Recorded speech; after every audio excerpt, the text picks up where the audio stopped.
They revved up the engines and turned up the music, but it still wasn't quite right. Without the iconic auto upholstery expert Sue, Fast and Loud would not have been the same.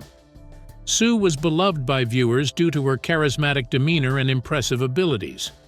Nevertheless, she mysteriously disappeared from the program after a number of seasons. Come with us as we uncover the hidden narrative behind Fast and Loud, and follow Sue as she moves from the show to a shocking new chapter in her life. After its debut on June 12, 2012, Fast and Loud swiftly rose to prominence as one of Discovery Channel's most popular car reality series. The show followed the exploits of Richard Rawlings and his colleagues at Gas Monkey Garage in Dallas, Texas, for a whopping 16 seasons, ending on June 8, 2020. The show's idea was simple yet compelling. A group of individuals would travel the nation in search of dilapidated old automobiles, transform them into stunning bespoke creations, and then sell them for a profit. Richard Rawlings and his crew's unconventional approach to automobile restoration was what made Fast and Loud stand out from other automotive exhibitions. Artists in their own right, these mechanics had an eye for detail and a burning desire to breathe fresh life into long-forgotten masterpieces. Everyone on the Gas Monkey Garage crew was an expert in their field, from Tony Cano, the master of bodywork, to Aaron Kaufman, the master of mechanics, and Jason Aker, the visionary. Some of the most astonishing custom automobiles and vintage restorations were seen on Fast and Loud.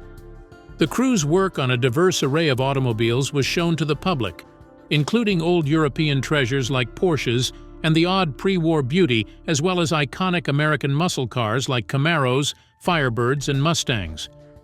A 1915 Willys Overland Touring, a 1933 Chrysler Royal 8C Coupe Imperial, a 1964 Econoline van, a 1970 Lincoln Continental Mark III, a 1977 Trans Am Firebird, and a 1915 Willys Overland Touring were among the most notable creations. Regardless of the vehicle type, the Gas Monkey team never shied away from a challenge, and the end results were always jaw-dropping. Fast and Loud stood out from the crowd because it expertly blended the highs and lows of the Gas Monkey Garage crew's personality with the thrill of restoring classic cars.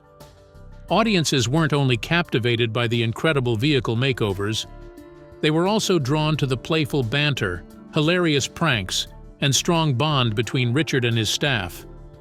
You might almost feel like you were a part of the action, experiencing the highs and lows of each construction with the contestants on the program. The show's focus on business was also crucial to Fast and Loud's success. Viewers of Fast and Loud got a peek at the backstage wheeling and bargaining, in contrast to other auto shows that concentrate entirely on the mechanics and the pretty pictures. The program was further complicated by Richard Rawlings' astute financial acumen and his knack for making money on the most implausible of ventures. Although Richard Rawlings was clearly the showrunner of Fast and Loud, Yulon Haya Martin, better known as Sue, won over viewers and became a beloved member of the Gas Monkey Garage gang. The show's viewers adored this Taiwanese-born upholstery specialist, who went by the moniker the Upholstery Queen, because to her charisma, wit, and exceptional talent. Sue's charming interaction with Richard Rawlings and her catchy catchphrases made her a fan favorite among Fast and Loud viewers. However, Sue's talents to Fast and Loud extended well beyond her comedic timing. She had exceptional expertise in the field of upholstery. It was really astonishing how she could make beautiful art out of the most rundown of rooms. Her work was always of the highest quality, and her attention to detail was unparalleled, whether she was upholstering a historic automobile or a bespoke hot rod.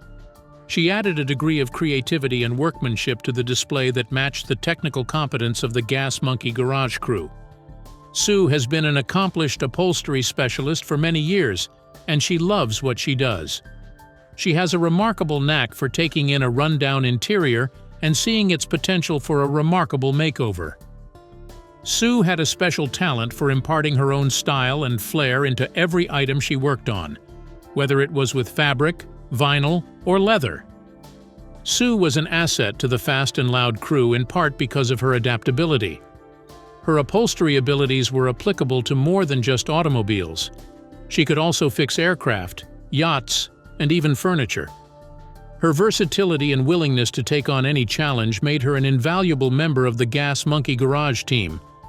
Her genuineness, however, was perhaps the thing that admirers loved most about Sue. Sue was an oasis of authenticity in the otherwise artificial and manufactured world of reality television. Her ideas, responses, and interactions with the other actors were consistently raw and authentic. The fans loved her for being so forthright and honest, never hesitating to say what was on her mind or defend herself. The hard ethic and resourcefulness that Sue inherited from her Taiwanese farming family helped her succeed in life. She picked up a wide range of abilities as a child, including how to cook, clean, and even master the art of upholstery. Unbeknownst to her, this last ability would turn out to be her life's work and her greatest love. In her early years in Taiwan, Sue worked tirelessly and with unwavering resolve. She had a knack for creativity and took delight in giving old objects a new lease of life, which she inherited from her farming family. However, she was also no stranger to hard work and long hours. During this period, she first developed an interest in upholstery, a talent that would lead her halfway around the globe. Sue and her family took the daring step of migrating to America in 1984 in quest of better possibilities. It wasn't easy for Sue to adjust to a new nation and culture, but she did it with determination. A little Chinese restaurant was one of her many professions. She was the one in charge of everything from cooking to cleaning dishes to serving tables. But she was an entrepreneur at heart, and she loved upholstery, so she went out on her own. In order to make ends meet after adjusting to life in America, Sue worked a number of jobs. Her early work history includes an assortment of positions in the service industry, including that of server, dishwasher, and junior chef in a modest Chinese restaurant. Sue felt she was due better treatment from the restaurant owner, who had been unkind to her despite her efforts. The decision to follow her heart and work in upholstery was born out of this encounter, however, and it was a watershed moment in her career. Sue teamed up with a buddy who shared her passion for upholstery since she was hell-bent on making it big in the field. Reupholstering Sue's husband's cherished 1968 Gran Torino in their modest garage was their first joint venture in 1990. The experience solidified Sue's commitment to her chosen subject, and the outcomes were absolutely remarkable. A growing number of projects, each highlighting Sue's aptitude and meticulousness, were added to her plate as news of her abilities spread. However, her professional trajectory was irrevocably altered by a fortuitous meeting with a faltering upholstery firm in Dallas, Texas.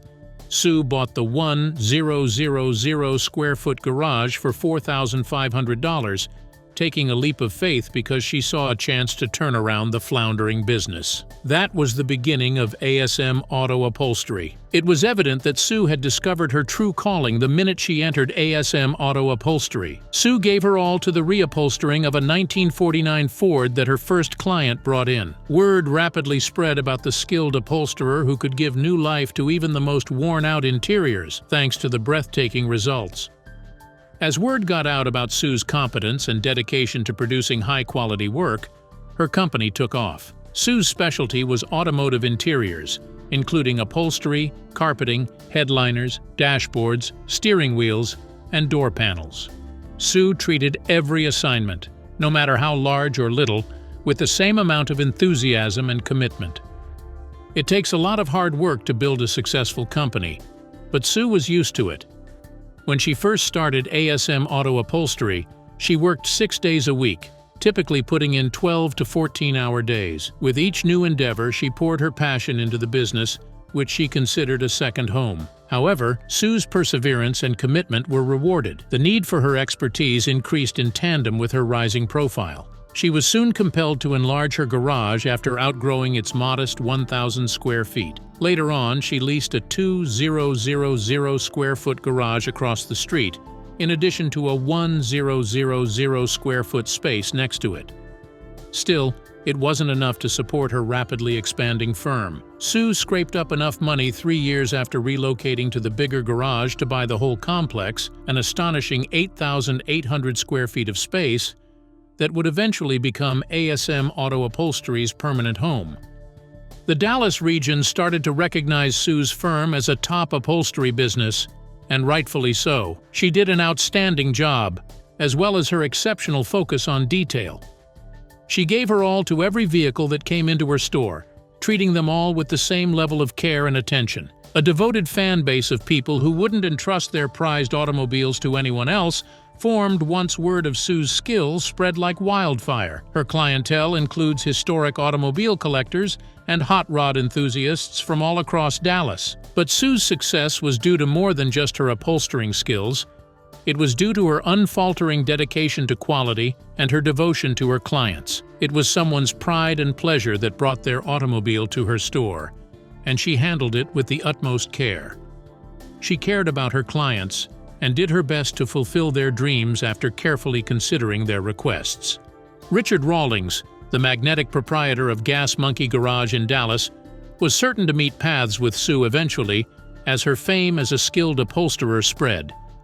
A skilled upholsterer was making jaw-dropping interiors for historic automobiles and hot rods equally, and Richard had heard rumblings about him from people who worked at the two businesses across the street.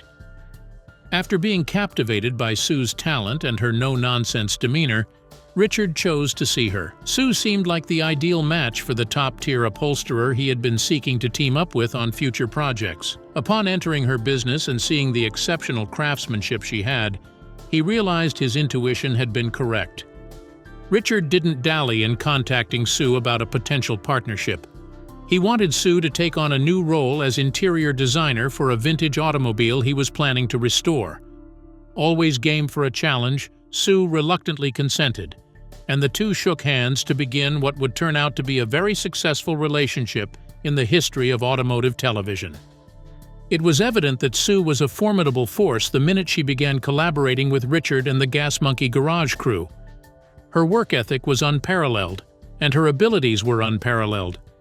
She poured her heart and everything into every job, just as she did with her own store, and the results were evident.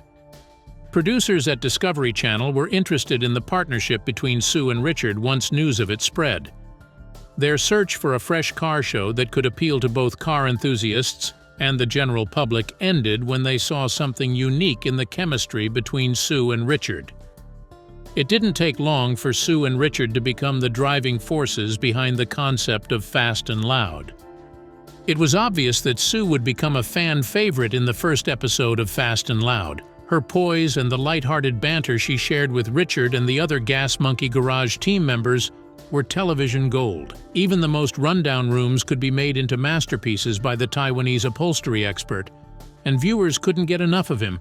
Her unflinching honesty was one of the many captivating aspects of Sue's appearance on the program. Her slogan, "Why you always bring me junk," became popular with fans, and she was never afraid to tell Richard when she believed he was wrong. However, underneath the lighthearted jabs and teasing, Sue and Richard had a profound regard for one another.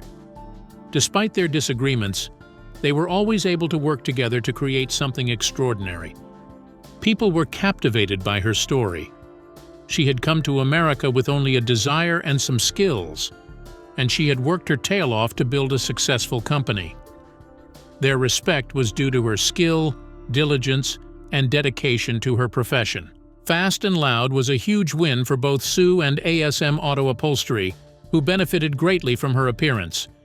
The audience received a sneak peek into the world of upscale upholstery every time Sue worked on a piece in her own business. They gained a deeper respect for the craftsmanship required to create such a breathtaking interior after seeing the meticulousness and care that went into each and every panel, thread, and seam. Although Sue was a fan favorite and played a crucial part in Fast and Loud, her appearances on the program started to decrease in subsequent seasons. Fans weren't very impressed at first, since the show's cast would switch around for other projects.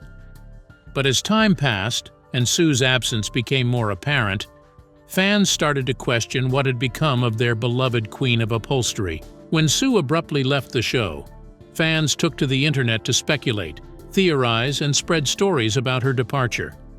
Many speculated that she had become sick of the demanding shooting schedule and the pressures of being a reality TV star, while others thought she had a falling out with Richard or the producers.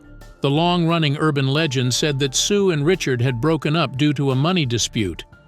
Supporters said that Richard's repeated use of the phrase, "Why you always bring me junk," by Sue showed that he disregarded her and her role in the program. Some thought Sue was ready to move on to something greater and larger because she had outgrown Fast and Loud. The idea that Sue was unhappy with the tasks assigned to her on the program also acquired some popularity. Sue was used to taking on high-end jobs that highlighted her abilities and creativity as a master upholsterer with decades of expertise. The program started to highlight fast turnaround works and spectacular reveals instead of the meticulous effort that went into making a really beautiful interior as Fast and Loud's popularity increased. This change in emphasis could have been upsetting for Sue, who took great delight in her meticulousness and dedication to her work. She could have felt that the program was reducing her to nothing more than a pretty face and ignoring her genuine abilities. After leaving Fast and Loud, Sue's dedication to her work and drive for becoming the best kept her going. Her experience on the program had, if anything, inspired her to challenge herself more, work more, and establish herself as a leading upholsterer. Even after she left the program, ASM Upholstery was a thriving business that took on increasingly large-scale projects and had devoted customers from throughout the nation. Collectors and car aficionados sought for Sue's expertise because they knew she would provide the high-quality results that had brought her fame. Sue was successful in more ways than one. Her knowledge and advice were in high demand as her fame spread. She embarked on a national tour, stopping at car shows and events to share her expertise with other auto fans. She often displayed her newest designs and networked with other industry heavyweights at the SEMA event in Las Vegas. Following that, we received offers to collaborate on some of the automobile industry's most prestigious projects. Sue was the first name that sprang to mind when Shelby America wanted someone to reupholster their newest product. She enthusiastically embraced the opportunity to work on such a legendary automobile, putting her passion into every stitch and seam. Sue may have been on the rise, but she never lost touch with her humble beginnings. Her unwavering dedication to her loved ones and the community that had always been there for her was unwavering. Sue seized the possibility to open a second location of ASM Upholstery in Frisco, Texas, as soon as it presented itself. She anticipated an increase in both her clientele and the number of breathtaking interiors she could design at her new site. Sue maintained a steady focus on her family despite her hectic schedule and the pressures of managing a successful company. An integral aspect of Sue's family business is her daughter Karen. Karen had showed an early interest in helping out with her mom's business, and Sue was delighted to foster that desire. Karen learned the ropes of the upholstery profession from her mother as she took on greater responsibility at ASM Upholstery as she became older. After all of Sue's hard work, she hopes that Karen will inherit the family company and carry on the tradition she has started. Although he may not be as actively committed as Karen, Sue's son is nonetheless a part of the family company. Regardless, he never fails to be his mother's rock. Although Sue's close relatives do contribute to ASM Upholstery's success, they are far from the only ones. Her talented sister is also an employee of the store. She watches over the sewing area and makes sure that every stitch is just right. Sue and her family have worked tirelessly to establish ASM Upholstery into a steadfast family company that places a premium on perseverance, attention to detail, and quality. They adore each other and are passionate about their work, so they are a close-knit team. Sue has acquired a substantial wealth and a thriving company as a result of her perseverance and commitment. Her estimated net worth of over $1.5 million is a testament to her talent, financial savvy, and dedication to her profession. The joy of a work well done and the knowing that one has created something that will last for centuries to come have always been the real rewards for Sue. Unfortunately, Fast and Loud has reached its conclusion, despite the wishes of its many supporters that it may continue indefinitely. Richard Rawlings shocked fans in 2020 by announcing the show's cancellation after an astounding 16 seasons. The announcement occurred during Richard's visit on the Joe Rogan Experience podcast, when he disclosed his decision to leave Discovery Channel and go solo. "Fast and Loud is no more," he informed Joe Rogan, who was taken aback. "I have exited Discovery, and I'm a free agent." There was a mix of emotions for the show's viewers. Having become close to the cast and crew over the years, they were sorry to see the show come to a close and say goodbye. Richard began devoting more time and energy to the Gas Monkey Garage and his YouTube channel after the program ended. Still, his legion of admirers hold out hope that he and Sue will team together once again to produce something really remarkable. The future of their collaboration is uncertain, but one thing is certain. Sue has consistently shown her ability, determination, and fortitude to overcome any obstacles that stand in her way. She may never set foot on American television again, but the influence she had on the automobile industry and the many admirers she touched will endure forever. Sue will undoubtedly be a formidable competitor for the foreseeable future thanks to her successful company, devoted fan following, and exceptional expertise in the field of upholstering. Her perseverance and commitment to her work have served as an example to many, and she will be remembered fondly in the car business. Have a great time browsing, and we'll see you in the next episode.